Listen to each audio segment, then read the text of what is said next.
আমরা নাকি বলেছি যে আওয়ামী লীগকে রাজনীতি করার সুযোগ নাকি আমরা দিচ্ছি। আমরা খুব পরিষ্কার করে আমাদের অবস্থা পরিষ্কার করেছি। আমরা বলেছি যে আওয়ামী লীগ একটা রাজনৈতিক দল। আওয়ামী লীগ নিষিদ্ধের কথা বললে অন্যান্য দল থেকে বাধা আসে। এছাড়া বিভিন্ন দূতাবাস থেকেও চাপ দেওয়ার চেষ্টা করা হয়। অন্তর্বর্তী সরকারের উপদেষ্টা আসিফ মাহমুদ সজীব ভুইয়া সম্প্রতি এমন ক্ষোভ প্রকাশ করেন। এ প্রেক্ষাপটে বুধবার উপদেষ্টা পরিষদ রাজনৈতিক দল নিষিদ্ধ না করার একটি খসড়া আইন পাশ করেছে। ফলে রাজনৈতিক দল নিষিদ্ধের নানা বিধান আন্তর্জাতিক অপরাধ ট্রাইব্যুনাল আইনে থাকবে না।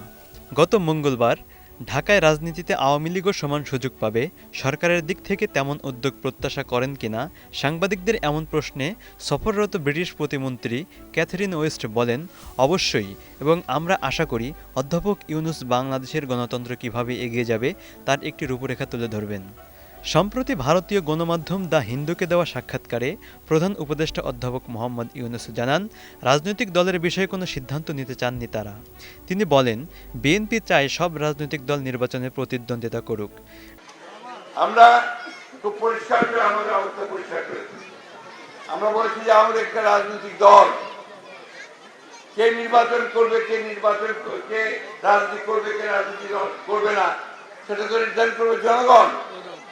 আমি একটা রাজনৈতিক দল হিসেবে তো সেই নির্ধারণ করতে পারি না।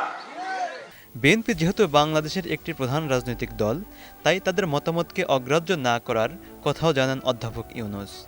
কিন্তু দমন-পীড়ন ও হত্যায় জড়িত থাকার অভিযোগে নেতাকর্মীদের পাশাপাশি দলটিকেও বিচারের মুখোমুখি করতে আইন সংশোধনের প্রক্রিয়া চলছে।